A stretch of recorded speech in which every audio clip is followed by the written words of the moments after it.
Ladies and gentlemen, welcome to episode 55 of Petey's Awesome Guest Panel, and I am incredibly excited for tonight's guest here tonight. Now, before we meet our guest, I would like to introduce my guest co-hosts for tonight. Of course, returning Christopher, Patty, and John Paul. Heyo. Hiya. And of course, our new guest co-host, Alex Simon. Hey there, how you doing? And tonight's guest star, let me just say before I introduce him, I want to read some of his accolades because this man has had an incredible wrestling career. He's a very gifted professional wrestler. He is a 10-time Ohio Valley Wrestling champion, which is a record-breaking champion. There's nobody that had the most reigns than this gentleman right here. He is also an 11-time Southern OVW Tag Team Champion, 10 times with Rob Conway, and 1 time with Flash Flanagan. And he's a man that I've been a fan of for a very, very long time. My guest at this time is Mr. Nick Eugene Dinsmore. Nick, welcome, sir. How are you today? Hello, how are you? Happy to be on here. I'm excited. Oh, we're so honored to have you here. And of course, you know, before we get into the Eugene's questions, Mr. Dinsmore, there's some questions before your pre-Eugene days, and that is one of the first questions I had for you was, how did you get your first start in pro wrestling? Take me there. So I was 18. I was in high school and I was part of this sports assembly. And on the PA, they said, "Hey, Nick Dinsmore wants to be a WWE pro wrestler when he grows up." And a girl I went to school with, her dad had a wrestling school in the town I lived in, which turned out to be the Nightmare Danny Davis. And I started wrestling in 1996. Very cool. And of course, you know, you got the call from WWE, and this is going to lead to my next question, Alex. Yeah, definitely. So since we're going to start off from the very beginning, when did you first get the call from WWE and how did that call come about? And what was the audition like? So I wrestled for USWA. I started training in 96, 97. I wrestled for USWA before they folded. I wrestled for WCW about 15 shots in 1998 and met Terry Taylor. Terry Taylor went from WCW to WWE. I got hired in 99 to developmental contract. I was wrestling at OVW. I trained at OVW, and then Danny Davis and OVW partnered with WWE to train their developmental talent. So I just I was still wrestling, and after a couple months, I ended up getting hired in December of 99. I did go to a tryout maybe in July. It was in Stanford. Dr. Tom was at the training center there, and we wrestled a little bit. We cut some promos. It was a different time back then, developmental system wise, or getting in, than it is now. Oh, okay. John? Okay. Well, I mean, since you've been at the top, being in WWE, and there's a lot of people who want to get there in the wrestling business, do you have any advice for those people that are trying to make it onto a big stage like you one were? piece of advice for everybody that has that dream, and that is burn your goddamn boots and get out of the business. It's very difficult. You have to be a 5-star athlete. You have to be an A-class actor. You have to be tall, big, strong, alpha, and not everybody's like that. But you have to then look at yourself and say, okay, how can I project myself differently than everybody else? And that's where you got to cut your niche. Absolutely. Very cool. Christopher? What was it like when working with Vince on screen and off screen? I was always intimidated by Vince, but he was to the fact, business-like, easy to work with. I never heard him yell at anybody, never heard him get loud. Only on TV did I ever hear him get loud. You know, everything was calculated and subtle. And okay, how do we get the best out of this? And everybody worked together. That was a very good work environment. Although I was intimidated. I see. And of course, at the start of the program, Mr. Dinsmore, we mentioned OVW though. What were your memories, of course, your time in OVW, and of course, winning the Ohio Valley Wrestling Heavyweight title for the first time on June 3rd, 1998? Man, it was a group of us when we were all 18 to 22-ish, you know, and we were just young and growing up and didn't have a clue what we were doing in wrestling, but Danny Davis and Rip Rogers were training us. You know, I have a lot of friends, a lot of guys I still talk to. things progressed on. WWE came in, the stage got bigger and bigger, but I have a lot of fond memories. Very cool. And Alex, before you ask your question though, I do want to ask Mr. Dinsmore, was it Rip Rogers you defeated for your first reign for OVW Heavyweight Champion? It could be. That sounds about right. I end up wrestling Rip nearly every week. Rip was the one that taught me how to be a performer in the ring. Without wrestling him, I would not be as good as I am today, or at least as good as I think I am. I still think you're one of the best, sir. One of the most gifted. Alex? Definitely one of the best character portrayers. Yes. I gotta ask this. Is there any wrestler in the modern era of today of wrestling that catches your eye?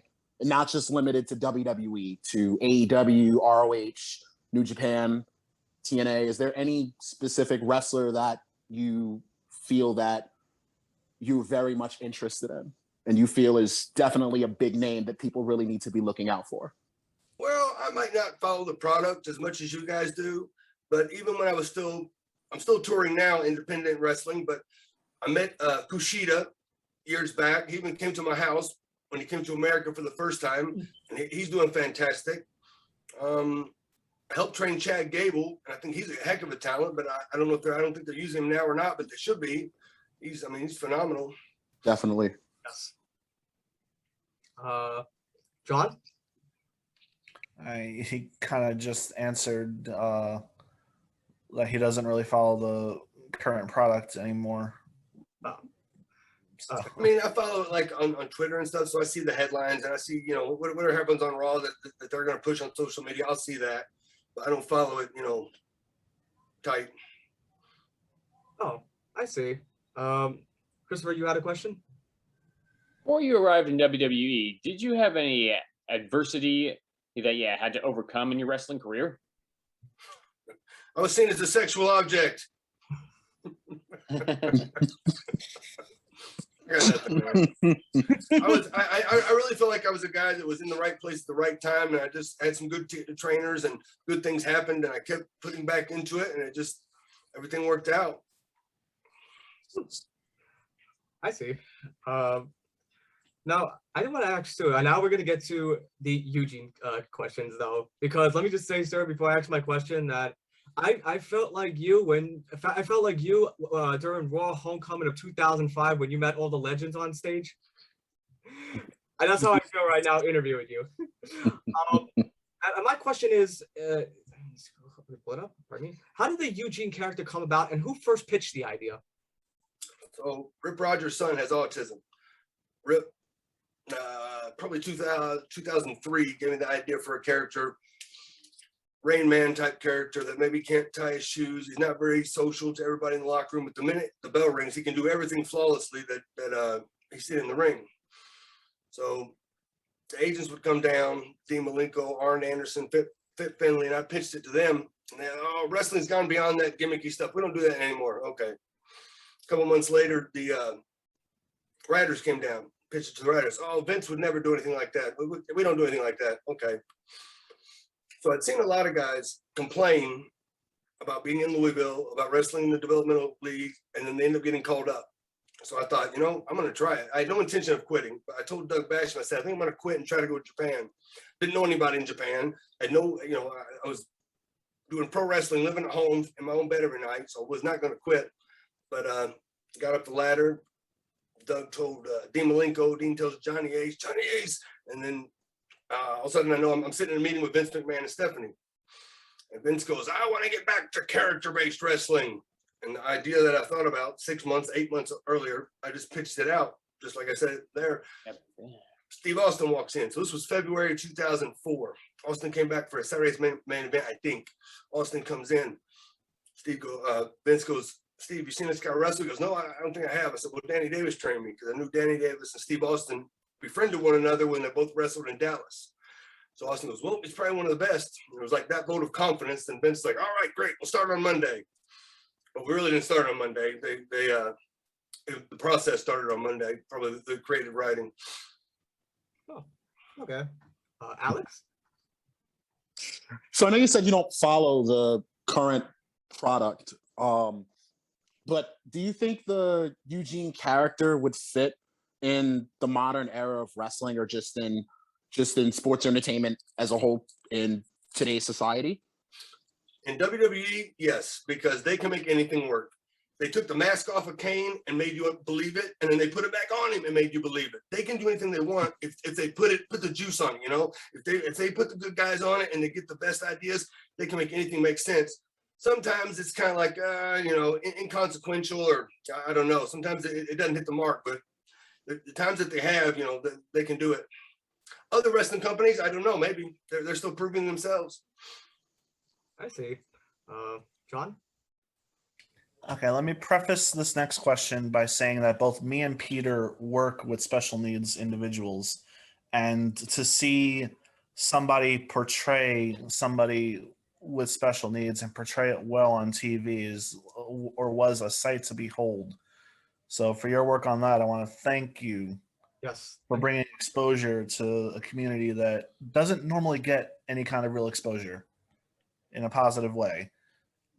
But with that in mind, aside from the son that you had talked about that has autism, was there any other kind of research that you did to kind of learn how somebody with special needs acted in order to be able to portray the character of Eugene? Well, all they ever really said about Eugene was he's kind of special. That was it.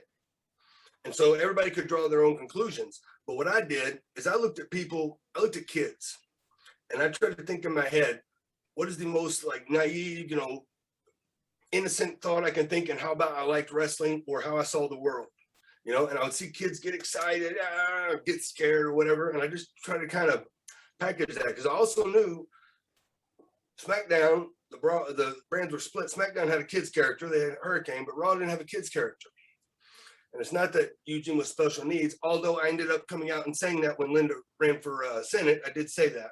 But it was never established in the beginning. It was just like the line came from what's the Steve Martin movie, and the British guy where he's special, you know, and he runs around hitting the pots and pans on his head, it just goes crazy. It was kind of that, and you could draw your own conclusion. But I just went out there, and it was a magical time. Working with Regal really helped. With Bischoff was a great plus, and it just kind of came together. Oh, okay. Very awesome too. Like two legendary names themselves too. I mean, of course, you sir are like a professional legend, and so as well as Eric Bischoff and Willie Regal. Chris, what was your question for Mr. Dinsmore? Do you think the Eugene character could have had any success as a world champion? Again, if WWE wanted to happen, they can make it happen. They put the belt on Jeff Hardy. They put the belt on Rey Mysterio, two guys that you traditionally wouldn't think they would put the belt on. They made it work. They could have. I agree. I would like to start. Some kind of like underground conspiracy theory that they had plans to put the title on him, but it didn't happen for whatever reason. I agree with you, Mr. Dinsmore, because after all, Eugene did, you know, hold the general manager spot. I mean, if he can hold a position like that, why not world heavyweight champion? Right.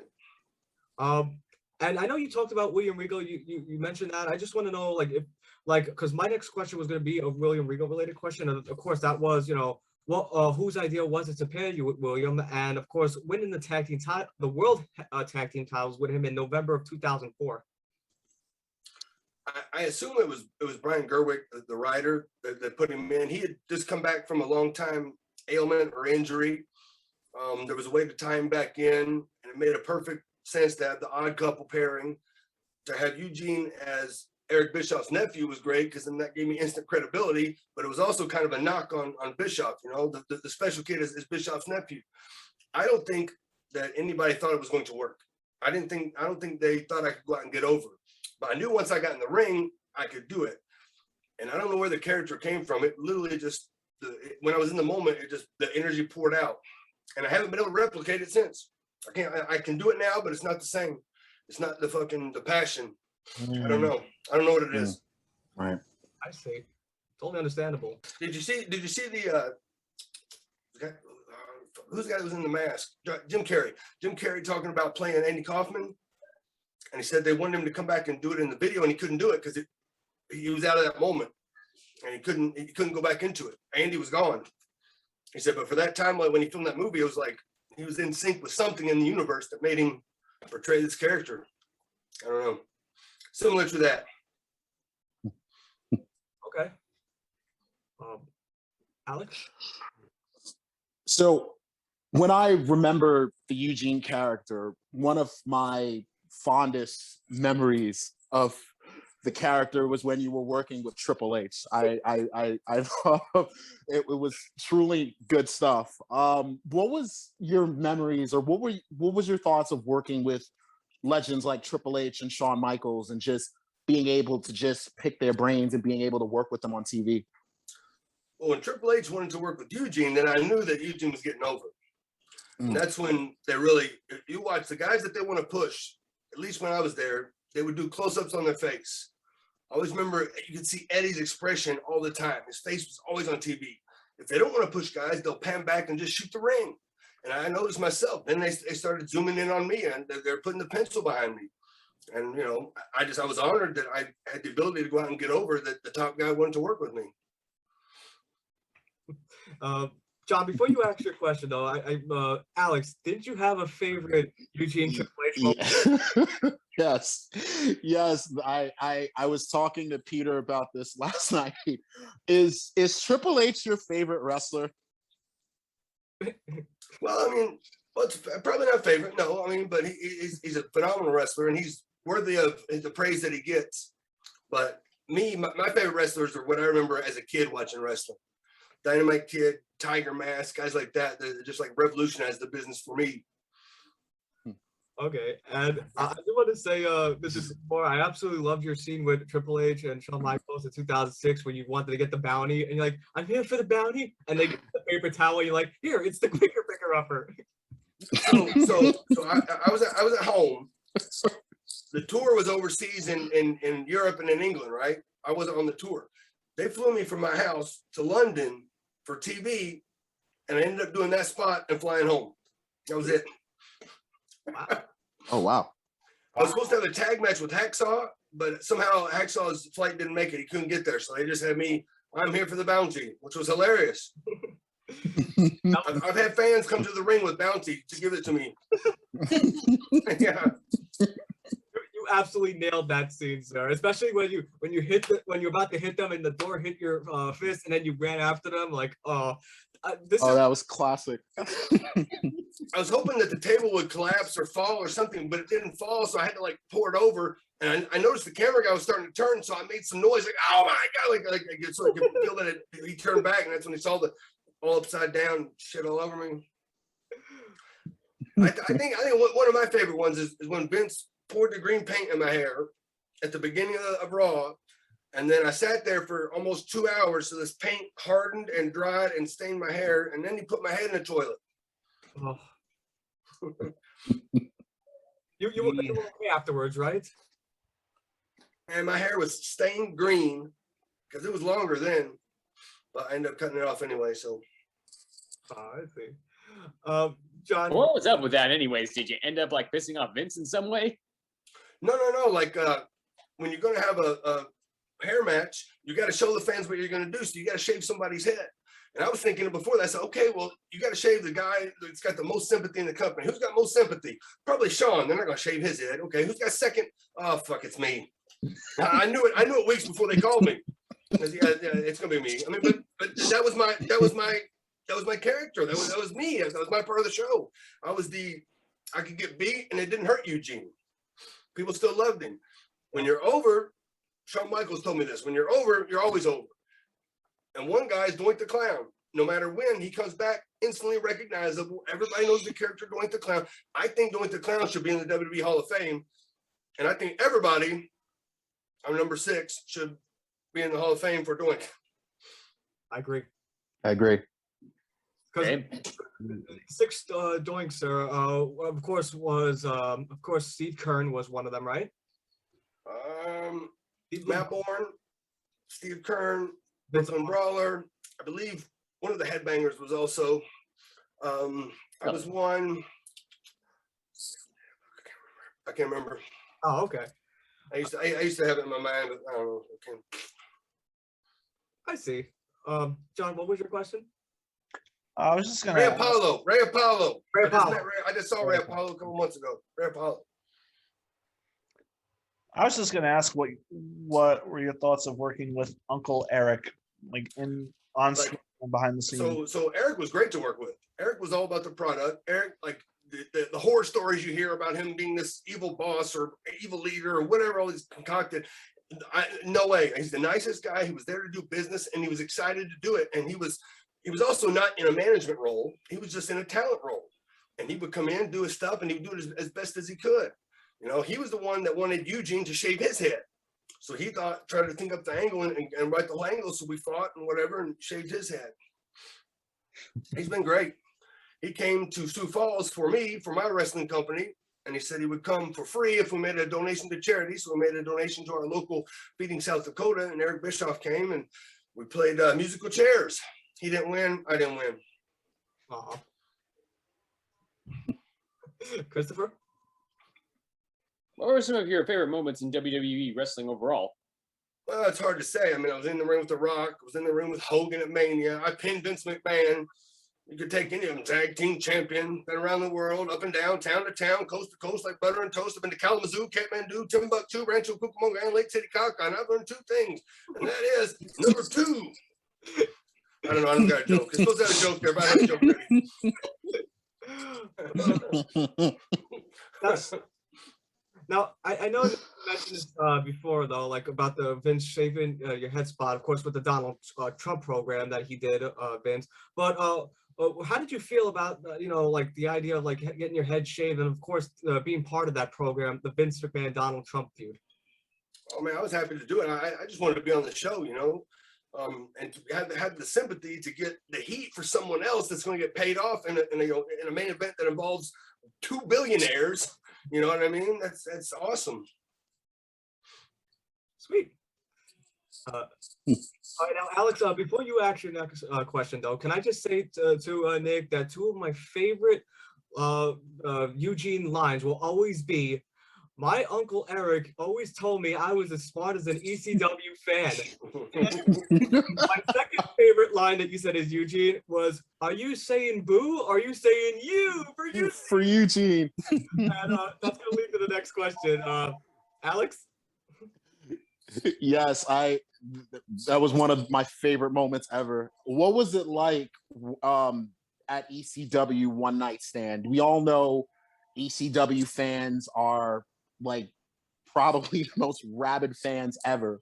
Like, what was that experience like? What was the whole experience dealing with Sandman with the cane? Like, how did that go, and what was that like?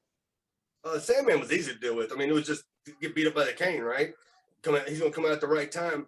Luckily, I had my jacket on, so he could beat me, and it was very tolerable. It didn't feel great, but it was very tolerable. The fans were hostile towards Eugene, but not as much as they were towards Cena later in the night. And that's probably the most hostile crowd I've ever seen in my life. And I was worried that something was going to happen. And the weird thing is, this is how I felt, because I was behind the curtain, but I was in the arena feeling the energy. When RVD won, the people deflated. They wanted to riot. Those people wanted to riot that night. They wanted Cena to win, and they were going to get pissed off and riot. And when it didn't happen, they're like, "Oh, all right, hey, we're happy, but we didn't get to riot." It was a weird feeling.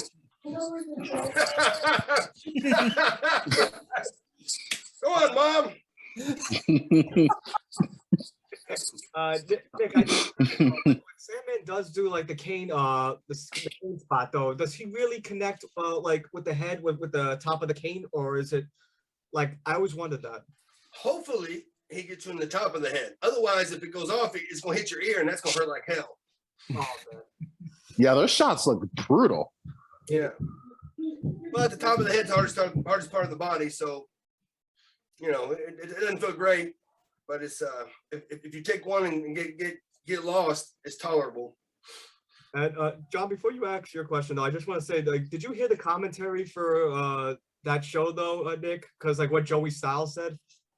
I'm sure I've heard it, but I don't remember. He said when Eugene came out that Eugene and ECW made more sense than a fish on a bicycle. Football bat, yeah. I just wanted to do that. He said that. I like Joey Styles. John.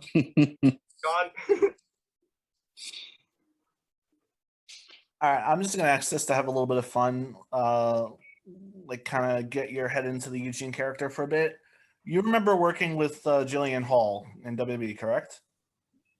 She Maybe. had that blemish on her face that was like her big angle thing. I think I remember. Yeah.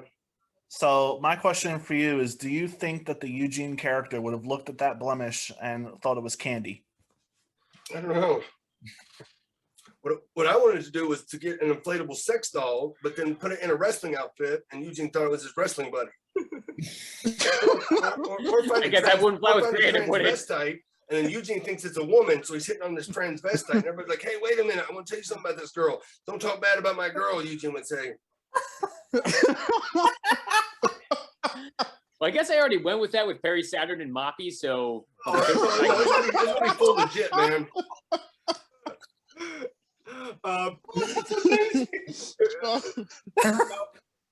Now, Mr. Dinsmore, of course, you had, of course, like many stars in WWE, had a WrestleMania moment. And this is going to lead to the next question that Christopher had for you. memories working with Muhammad Hassan and Hulk Hogan at WrestleMania 21. And how did the Muhammad Hassan character go? Yeah. So I helped train Mark Capani when he first started wrestling. He moved to Louisville, and he got called up. He was in a perfect spot with Daivari. Daivari's the one that had all the heat, but then it would get transferred because Daivari was just a manager. But he'd go out there speaking in Farsi, and people just at that time hated it.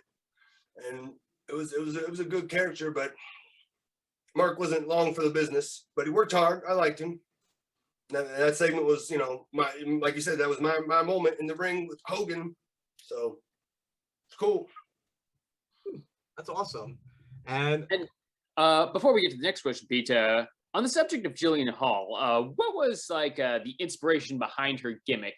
Because me and Pete actually have a bit of an association into like how that a giant mole was, but we're kind of wondering what WWE had the no idea. inspiration. I don't know nothing about it. I don't remember it. I remember it, but I wasn't involved in the planning, discussion, the magic of it. I have no idea. oh, okay. And of course, Nick, I would think that 2005, and I just want to know if you agree with this on this, that 2005 was the year of Eugene. I mean, you had that moment with Hulk Hogan and Muhammad Hassan, we just talked about. You were in a parody of Forrest Gump for the WrestleMania 21 preview, which absolutely I loved your role. I think you did better than Tom Hanks. And of course, one of my favorite memories too that you did was working with Kurt Angle when you won his Olympic gold medal. And that's going to lead to my next question is, what were your thoughts on your match with Kurt at SummerSlam 2005 and working with Kurt Angle entirely? So I got injured that January at New Year's Revolution in Puerto Rico. I tore my patella tendon. Patella tendon tear, surgery, rehab should be about 9 to 10 months. The doctor released me after 6 months, and I was nowhere near ready to get in the ring with Kurt Angle. I did, but if you watch it, I can barely pivot. I can't run. I'm limping. I mean, I was not ready for it. So the match was great for Kurt because Kurt was being built for Cena. So he just, again, it's get heat on Eugene so we can pay it off somewhere else. And I was okay with that. Got Eugene's hair so Vince can get his head shaved and we'll get that over. Poured green paint so DX can pour it back on Vince, blah, blah, blah. I'm okay with that. So, I see. And Alex, before you ask your question though, I just thought of something very interesting though too, like an ironic thing though. The Eugene character shaved Eric Bischoff's hair. Vince McMahon shaved Eugene's hair, and of course after that, Vince McMahon got his head shaved by Donald Trump. I noticed that it's like a pattern here. Like I just noticed an interesting pattern. right? You do something for somebody else, you got to expect to have it done to you. Absolutely. Vice versa. Mm-hmm. I agree. And Vince is usually good about that. If you see him make somebody look really bad, if they want to continue to use them, the next time they come back, they'll do something to bring them up. I remember when La Resistance, before they won the tag titles, Batista beat up both of them, took the double flag pole, stuck it to where it looked like it's coming out their butt, and it was like just totally one guy just dominated them, right? The next week they won the tag titles and like dominated Benoit and Edge. And it was in Quebec, so it was like they were over huge. It was great. Uh, I remember too. Also that Vince is not afraid to do stunts though. Like last year, there was a spot in Money in the Bank where at the time Aleister Black and Rey Mysterio, they had to be thrown off a building, and I heard from the dirt sheets that Vince actually demonstrated himself how to do that particular move. Maybe sounds like him. Yeah, I would believe it.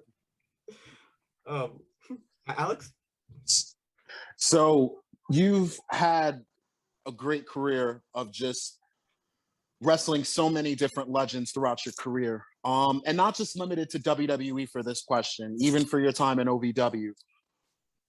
Who would you say was your favorite opponent to wrestle, and who would you say was your least favorite opponent to wrestle?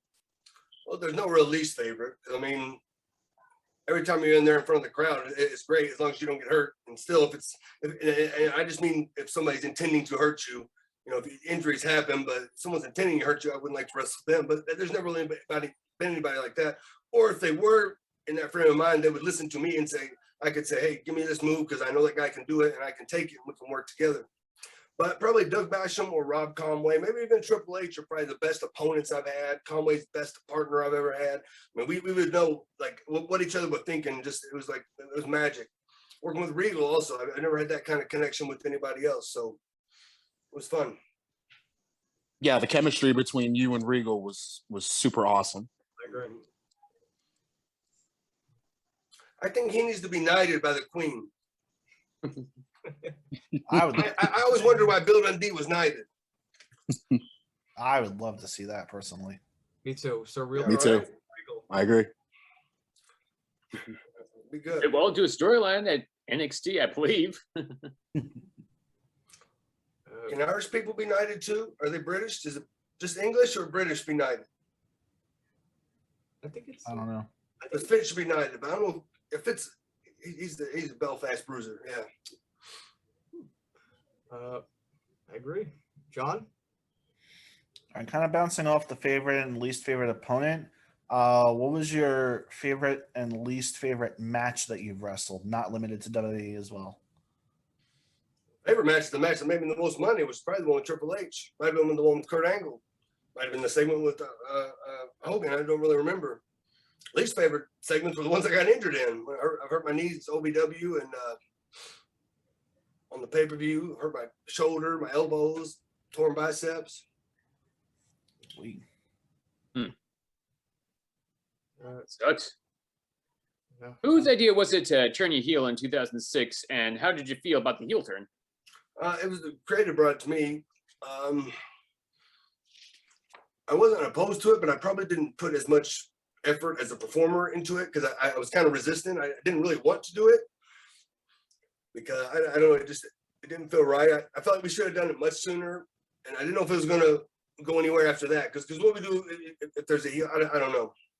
I could have done better, but now I gotta ask Nick, because when I'm not doing like a strict dieting, like it's almost like military like diet, I am a huge foodie, and this is gonna lead to my next question too, and that is what was the catering scene like in WWE? Because WWE is a big production, so I was just wondering what the catering scene was like.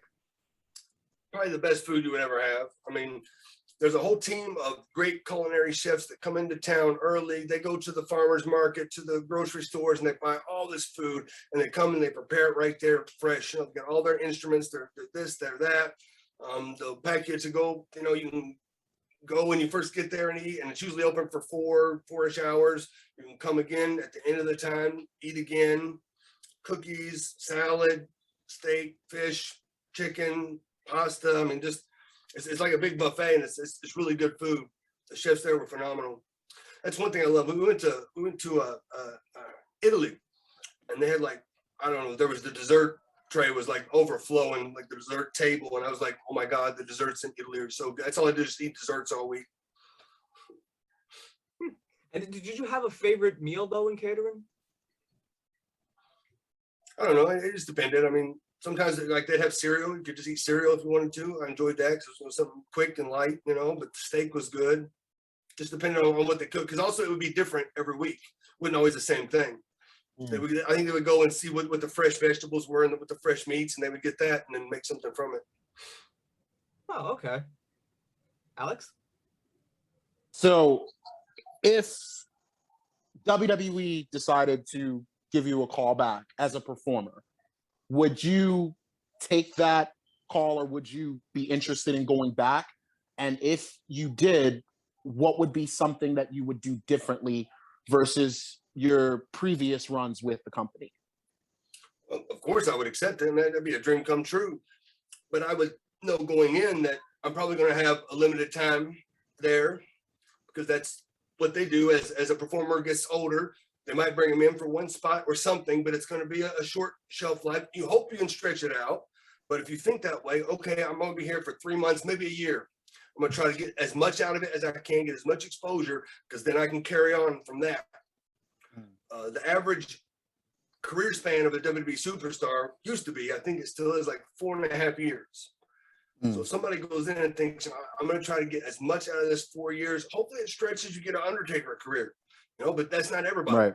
Try to get as much out of what you do so then you can roll it over in life and do something with what you've built.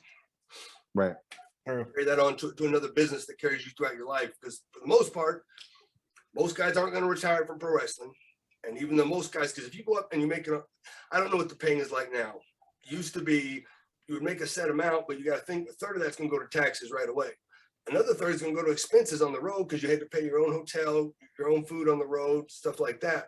So you might make $300,000, but at the end of the year, it's only $100,000, and you're putting in a lot of effort, a lot of road time for it. You could go somewhere else and make the same amount of money. It's just like the intangibles are what you're working for. John, Okay. John, before you ask your question, though, I just want to say, Nick, that you portrayed not just the Eugene character, but you portrayed other characters in WWE, like as you mentioned earlier, Doink the Clown, and of course, one of the Los Conquistadors with Rob Conway. And this is going to lead to John's next question. Yeah, so what was it like for you portraying Doink the Clown? And as a follow-up to that, do you have any memories of competing in the APA Barroom Invitational at Backlash 2003?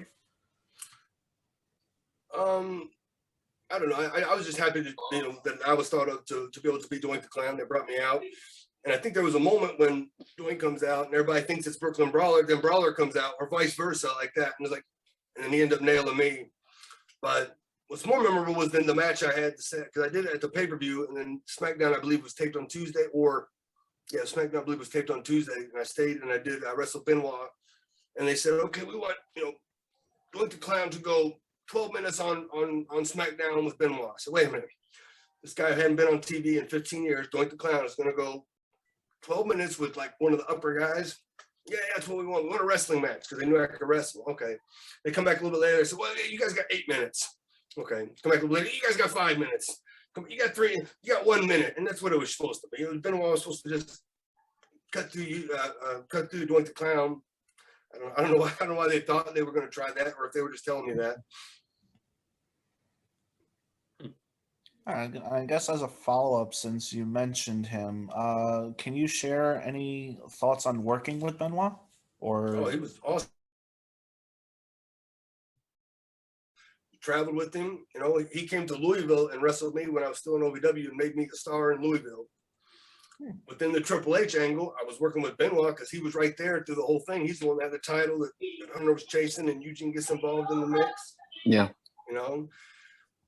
Although I don't think he should be honored because that's the way it should be, but we can't forget what happened because I feel like this is a guy that went and beat himself so hard that he had brain damage and something bad happened. And other players in other sports that are very physical are doing similar things. And it's just a conversation that needs to be had by the entire sporting community to say, hey, we got to do something here, Can't be so vicious, can't be so head-butt driven, because it's what happens. There's NFL players that, crazy things are happening. And as that generation of wrestlers who competitively got harder and harder, I don't know, waiting for the next big one to drop. Hopefully not. And even the NFL players themselves, they're actually getting better treatment now. They got a union. Definitely. I suppose before I get to my question, And I was going to make a follow-up with regards to portraying Doug the Clown. And suppose if there's like maybe too much sensitivity with bringing back the Eugene character, or would you probably say bring back the Doink the Clown character? Or maybe even actually he come back as his heel version, because that was totally awesome for a lot of people. Yeah, but why would they do that with me? Why wouldn't they put it on somebody that they're already under contract that they're building? I don't have a name as Doink the Clown. Doink the Clown has a name. So he does. Fair enough. Yeah. So on to my question. Why did they switch your gear from the white jacket to the Superman attire? It took me a little bit to realize that if you change your gear about every 3 months, which is what Matt Hardy and Jeff Hardy did, that they'll make a new action figure for you. If they make a new action figure for you, then every kid's got to go out and buy this new action figure. So you end up making more money. So I just wanted to switch gears so that I could get a different action figure. That's really what I was going for. That's one thing I might do differently, is show different looks of yourself so that they can make the posters, all the, the merchandise. Fair enough. And of course, before we conclude, Mr. Dinsmore, I do have a couple of few questions left. You mentioned before, like, portraying characters like Doink the Clown and Los Conquistadors. Though, I just wanted to know what was it like working as one of the Los Conquistadors and wearing that attire. And I'll tell you why I asked this question as soon as you answer it. What was the question again? Say it again. Oh, and the question was like, what was it like portraying one of the Los Conquistadors, and how did you feel about wearing the costume? I thought it was great, but they didn't have the gold ones. I wanted the whole gold, the whole full body gold outfit. That's the Conquistadors. Yeah. It was like they had some spare masks and some spare trunks, and hey, we'll just call them the Conquistadors. I mean, we were Conquistadors, but you think of them, it's the whole full gold suit, man. And it was a cool look. And you had no problem with wearing the suit, right? What suit? The Los Conquistador. It was just a mask. It was just a black mask, and I think black trunks. Okay. The reason I asked too is because in an interview with Kurt Angle did an interview online where he was asked how did it feel to portray one of the Los Conquistadors in 2018, and his response was actually a very funny one. He said he loved portraying the Los Conquistador character. However, the costume that he wore was so tight it felt like he was squishing into a condom. Yeah, they probably had the full gold outfit for him, but that for some reason they didn't have it. Edge and Christian had it before us. They had the full gold out suits, but I don't know what happened to it. Oh, okay. I remember that. I also wanted to know, Nick, that when doing your matches and your segments, though, who was your usual producer and/or agent character? It was always different. I mean, each week, there'd be one agent that would be producing a backstage segment, and there were some guys that only did backstage segments, and then some of the agents would be on different matches. Sometimes, you would look at what are the bigger matches of the night, and certain agents would take certain guys. I think Cena wanted to lean on Arn Anderson a lot, so he might have co-agented or agented most of his matches, and I just, I knew what I was going to do. Eugene's matches were very similar, and they're kind of structured, and we did what we did, and it wasn't a whole lot to it. Oh, okay. And I just was wondering too, like, what was during your time in WWE, what was the gorilla position like? I mean, obviously Vince was in gorilla position, but who else was there? Was Bruce Pritchard there? Usually the producer of the segment is there. Vince was there. Briscoe was on time, and then after a while, it was I can't remember. Oh. But one of the writers might be in there. I mean, it's a small room. Maybe Michael Hayes be in there screaming about something. Talking about Bass Street. I don't know.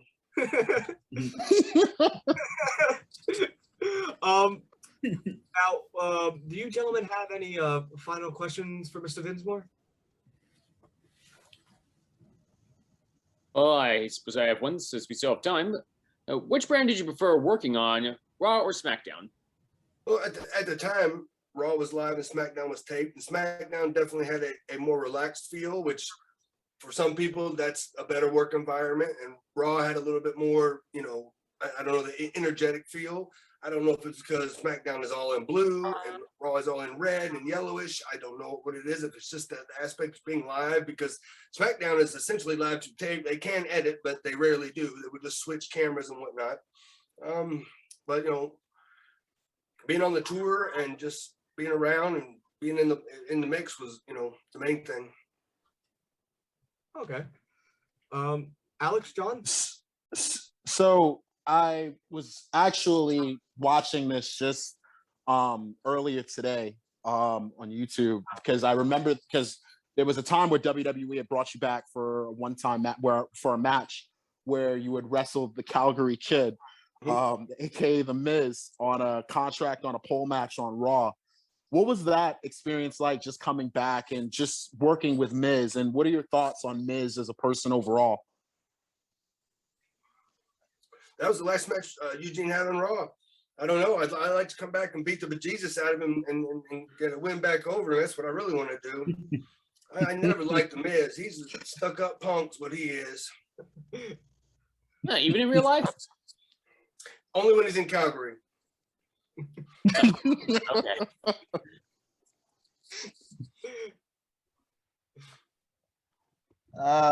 You've worked with a lot of legends, including probably the biggest legend since Hogan, really, The Rock.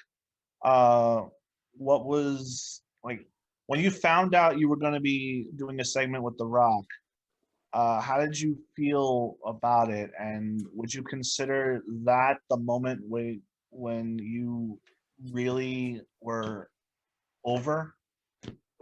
Yep, Or do you think absolutely. there was room for you to get over more? That's what made me a star, yeah. It was in San Diego, and because of the time difference, we had to be at the building at like 10 a.m. or 11 a.m. And I remember Sylvain Grenier was friends with Pat Patterson, who was on the writing team. Sylvain runs to me in the morning because we were buddies. We were, you know, in the same writing group or in age group and whatnot. All the undercard players, you know. And he's like, they're going to bring somebody in for you from LA. They're either going to they're going to do an angle with you with The Rock or with Rhino. I said, well, you know, no disrespect to Rhino, but he's no Rock. And I'm thinking, they're not going to bring The Rock. It's going to be Rhino. So I just kind of dismissed it. Lo and behold, he shows up a couple hours later. I'm like, holy shit. Well, Brian Gerwitz, that wrote Eugene's character, he's the one that wrote all of it. He also wrote most of the Rock stuff. We're good friends with him. So he asked him to come down from LA. Rock came down, did the spot, and it was like, from that point on, Eugene was I was a made man in WWE. It was a top guy. When you're over, you're over. And that was like, you know, people were kind of wishy-washy at the beginning when I had my first match, and people all got behind me, yay. But when that happened, it's like, oh, he's a top level guy. And that's when I saw my picture go next to like Triple H in the programs, and you know, you get build up backstage vignettes for pay-per-views and stuff that other guys don't get. So that's what gets you over. And the thing is, The Rock didn't have to do it. He hadn't been on TV in like 2 years. You know, he was full into acting, and he came back to get back to the business. He didn't know me. He didn't have to do it, but that's the kind of guy he is. So I got to say, every time I pay it to him for making me a star. Very, very, very cool. And I do have one last question before we conclude, and that is, what's next for Nick Dinsmore? So currently, I own Midwest All Pro Wrestling based in Sioux Falls, South Dakota. We got Twitter, we've got the Facebook, we've got our YouTube channel. I'm training wrestlers, building a territory in the Midwest. YouTube channel is probably one of the favorite aspects that I like to do. I put all my guys' matches. I've been promoting for almost 6 years now. Got a whole crew of guys that are students in the Nick Dinsmore Midwest All Pro Training Center. And I'm still touring. Eugene still tours around the world, around the country. Midwest All Pro has their Twitter. I've got my own Twitter at the letter Eugene Dinsmore. I got my own the Nick Dinsmore YouTube channel, which I like putting some old videos on and some more current ones. I would like to, you know, do all that kind of stuff. But training guys, promoting towns, building stars, building towns, hanging and banging, thugging and bugging, limping and pimping. And, of course, Mr. Dinsmore, because this is an open, my show is an open forum. This is the part where you can talk about anything you like, and you can also say whatever you like. And of course, the floor is now yours, Mr. Dinsmore. Say anything. I just did. What I can know. say? You want to add more? Damn. I don't know, man. No No, worries. I said it all. Okay, awesome. And before we conclude, let me just say I'm so honored. All of us are honored to have the opportunity to interview you. We've been fans of yours for so long. I wanted to pay tribute to you in many different ways. Obviously, the background right here is one of them. I did the reverse Eugene. Instead of wearing white with red, I'm wearing red with white. And So everybody thought it was a white jacket, but it was a red jacket that I turned inside out. oh, I don't know if people got that. I didn't know It was that. a red jacket with my name on the back. And Hunter was like, well, you need to turn it inside out so then it looks like your name's backwards. But it wasn't a white jacket. That was the inner lining of a red jacket. But I don't think it ever came across. The first T-shirt had the tag on the outside because the jacket had the tag on the outside. But then I think as my hair got longer, it covered it up. And I don't know. Oh, okay. interesting. But you look good regardless, That's- kid. Thank you so much, sir. And let me say too, before we end, that I'm going to send you a copy of this interview when it's done and edited. And I thought that all of us, my guest hosts and I, feel like you deserve this, and that is thank you, Eugene. Thank you. Thank you, Eugene. We made a moment tonight. We made a moment. Eugene. Again, this is yeah, not to sound like a broken record, but thanks again so much, sir. And I'm gonna send everybody, including my guest co-host, a copy of this interview. Again, this was a total honor and pleasure. Thank you for making me feel like that 14-year-old boy again, watching Eugene in 2004. Oh man, thank you so much, sir. What an honor. Same. It's an honor. Thank you. Definitely. Now, All right. have a good night, sir. You too. Take care. Bye-bye. Everybody.